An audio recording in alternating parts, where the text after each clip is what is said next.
What up, Chicken Nuggets? Tyler here with the Sports Cards Are Dope podcast. And today I want to tell you a little rant if you'll allow it, why your opinion and your preference is not fact. And we got to start treating each other better. And how you can apply that to setting up your table, and also how we should apply it in the card collecting industry, and some realizations we must face if you're into sports cards over TCG, which is a trading card game. Future Tyler, hit him with that intro on the edit, baby.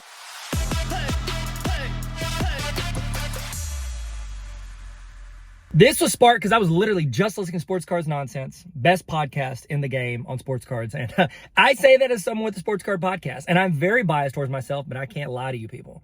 That's one thing I'll never do. My character flaw is transparency. And I'm going to be transparent with you. If you're watching on YouTube, I'm in my truck and the AC is off because of the wind blowing. It's already hot. It's a hot box. Like, I ain't buying one of those saunas at Costco for $1,500. I'm sitting in this truck every day and just sweating it out, okay? The only problem is if it's like a sauna, I think you just wear a towel. Is that right?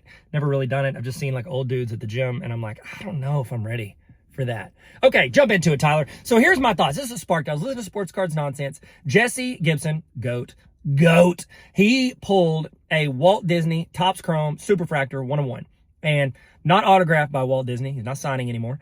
And he like, someone got it in their break, so it's like it wasn't like his personal card. Like, he pulled it in a break. It went wild. He was wearing a Buzz Lightyear outfit, which absolutely love it. Absolutely love it. And one of the things that happens whenever we have non-sports cards go kind of high in their sales, I've noticed that sports card focused collectors get in their feelings about it. They start getting their feelings hurt because Walt Disney's card just sold for over $13,000 on eBay, and my rookie, whatever, Paolo Banchero is only selling for $12. My base rookie. Here's the deal, bro. If you get upset and if you take time out of your day to go into people's comments and bash people for what they collect, you need to sit back, look in the mirror, and reflect on your life. Reflect on your life, because that is a thing. Like, and I get it, man. I see stuff all the time, and I'm like, that's dumb. I'd never put money on that. I wouldn't pay $12 for that. Somebody paid $12,000. That's fine, but it doesn't mean it doesn't have value. I'll give you an example. I bought a big collection a couple years ago, and I was going through, and it was a bunch of complete sets, and a lot of football, a lot of basketball. And then it had some other sets from the 90s. I'm talking like Coca-Cola sets, Batman Forever stuff, different like movies. What else? A bunch of random like stuff that they just made cards for. A ton of Indiana Jones sets. They made sets for movies. Anything that's popular, they were like, we're going to optimize on this card stuff. It was the 90s and they're going crazy. So they printed a bunch. And I'm going and looking up prices. And I'm bouncing in and out, and I'm like, okay, cool. And like, this Coca-Cola set's worth like, $20 complete set. So it's not worth it crazy. And I'm looking through and I'm swiping through them, and there was nothing in there that like rallied more than $30 or $40 until I hit, I ran across a boxing set. It was like an old boxing set. And I started swiping through, and I'm looking at it, and I'm like, I don't watch boxing. Like, I know when there's like matches with Jake Paul or whatever, because they talk about them on the internet. And I'm sitting through, and I was like, I don't collect boxing. But I swipe through, and I look up, oh, guess what? $500 was the last sale for, I think it was like, I don't know if it was a Holyfield rookie or something, but he was in that set, and I had the complete set. And I'm sticking on eBay. Nobody cared. Nobody wanted to buy it. And then somebody paid 400 something bucks for it. That set did not matter to me. And then I swiped over to a Batman Forever set. I was like, this is dope. And I remember Batman Forever. Remember the Val Kilmer one? Like, it was not highly received, but like, when as a kid, you thought it was like the dopest thing ever, because it was all we had as far as superhero movies go. And I love Jim Carrey, and he's in there as the Riddler. And then I'm just like, I'm in. I love that movie, and it brought back this wave of nostalgia. Whereas these other sets, I'm just tossing over $20. Here you go. $15. Here you go. $30. Here you go. I didn't care. Other sets, I'm like, oh, somebody's going to pay $400 for this? Dope. I'm going to stick that up and sell it. And then this set hit me, and I had this wave of nostalgia, and I kept it. I kept that complete set. I actually gave a complete set of the Batman Forever cards to Jesse Gibson at Nashville Card Show. I don't know if he remembers it. He probably sold it. He probably sold it on eBay. Jesse, how dare you? How dare you sell the cards I bought? How dare you hypothetically sell them in something that I have no facts about? And so I'm sitting there, and I'm like, this set mattered to me because of me as a person. While the other sets didn't matter to me, it meant something to me, so I put it, and I might have paid money for it. I don't know if it would have been worth $30 if I'm walking around a card show and I see a full set of Batman Forever. I might just walk on by because I'm looking for Jordan Poole's or Steph Curry's or, Michael Jordan's. Like, I'm just going to roll by. But whenever I see that, it's like this wave of nostalgia hits, and then you have to decide, what is the value of that to me? Will I pay $20 for that? Will I pay $200 for that? Will I pay $2,000 for that? And then how we get our comps is when someone puts those sales on the internet, especially in bid format, and two people have that feeling, and two people think, there could be 10,000 people that are like, I'll pay $30 for that card. But if two people think, I will battle till $1,000 for that card's value is now seen as $1,000 because two people wanted it. We don't have to have everyone, there's no one thing in the world that every person loves. There are people that don't like pizza. I never once saw my mom watch an entire movie in my entire life. She'd fall asleep or she would leave or get distracted. There are people that don't like movies. There are people that don't like pizza. And those two things are like two of the most universally loved things in the world. So in our hobby, there is a demographic of people that care about basketball. There are people that care about football, baseball, soccer. You've got Batman Forever. You got movies. You got Walt Disney cards. People care about what they care about. When I got back into this hobby, I was sitting there and I love basketball. I just told you I went through that complete set. I think I kept two complete. I think I kept the Metal Universe football and then maybe the EX 2000, the 1996 E-X 2000 football. I kept those two sets. Hundreds of other sets are for sale in my booth. Like, I sold them or put them up for sale, whatever. I did not care to keep them. I have 7 football cards in my collection that are PC cards. That might be overshooting it. I might have 5. Here's the deal. Football is the most popular sport in America. I absolutely love collecting cards, but football does not resonate with me the way basketball does, or the way even Harry Potter does, or Dragon Ball Z does. So those are the things I collect. Yes, I have some stuff I'm holding because I think it'll go up in value. V-Friends, I think that is an IP that the owner is very passionate about, and a lot of people are passionate about Gary V. So I see that going up over time. I think he's a good dude from what I could tell in a lot of areas. And I think he really believes in what he's doing. I think that'll go up. So there's some of those I'm holding. Okay. There are certain things in this industry that are going to rub you the wrong way because you don't care about them or you don't have the passion about them. And I tell this when I do like marriage counseling for people, but I also tell it whenever we talk about sports cards. Just because it's a strong opinion for you does not mean it's not an opinion. Your opinion is not fact. Because you think something is great or worth something or this or that doesn't mean everybody else is. I was talking to my buddy, Gordy, Bonkers Cards. Fantastic dude. Really great. Way better than me at everything content creation. And I was talking to him. He did like an interview with me at Culture Collision. And I was chatting with him about, as a dealer, advice as a dealer. And my big thing was, don't get discouraged.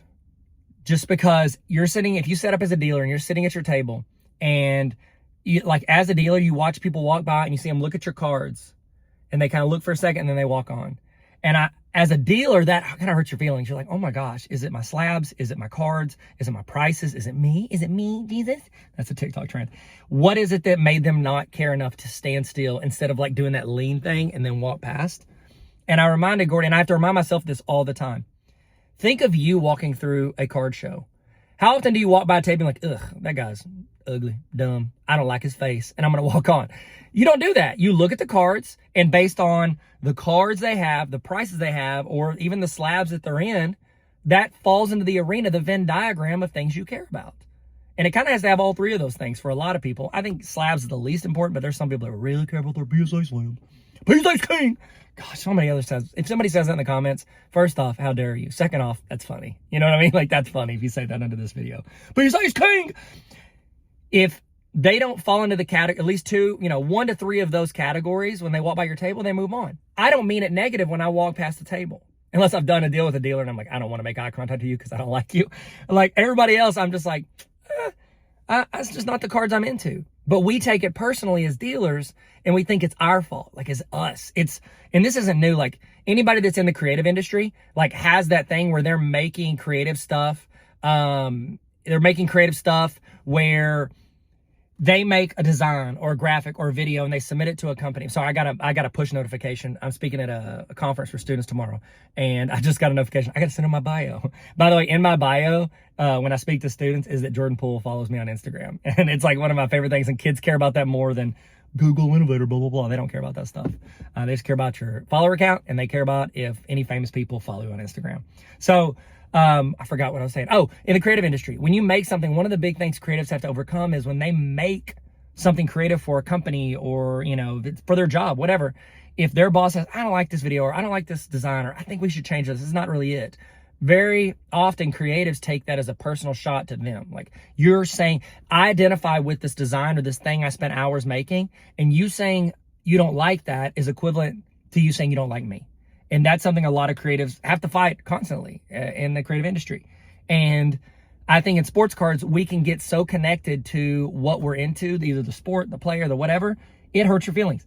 I love Jordan Poole. I think he's a great dude. I like his attitude towards basketball. I like his maturity. I like how he's handled situations he's been. And I've liked him since he came into the league. Like, I'm a big Jordan Poole fan. I also like how he treated me and my kid whenever we were at a game. And by the way, I get to see JP play the 22nd opening game against Memphis Grizzlies. So I'm really excited about that. So anyways, I really like JP. I listen to Ryan Russillo. He has a podcast. I listen to a lot of his podcasts, not all of them, but I listen to his stuff when he talks about basketball. And he said something negative about JP. I liked Ryan Russillo less. I listened to less of his podcast because it hurt my feelings about a player I like who, it's just like a player that I like. Like, it's not me, you know what I mean? But we get so connected to these players and these sports, it almost offends us. Not even when people dislike those players or sports. I've seen people get offended just because they like something else more. The fact that somebody spent $13,000 on a Walt Disney Superfractor, it hurts our feelings that they won't spend that on our cars that we think are worth more than that. And so we go into the comments and we say rude stuff. I'm going to give you some facts. You ready? And I got this. I wrote it on $1 because I didn't have any paper. Here's the deal. In September, GemRate, awesome account, by the way, on Instagram. GemRate, guess how many, to yourself, guess how many sports cards were graded with PSA. Okay, they grade the most amount, so let's use them. 714,000 cards. 714,000. It's a lot. Okay, a little over 500,000. Guess how many non-sports cards were graded in the month of September? 844,000. There were over 130,000 more non-sports cards graded than sports cards. That is an industry. They're grading because they sell. Because there are more people interested in that than sports. We can sit there and get offended because some people don't like our sports, or people like these, lizards, fire-breathing lizards, whatever. Charizard don't tear his ACL. Doesn't matter. Because someone else likes something, it is not an attack on you.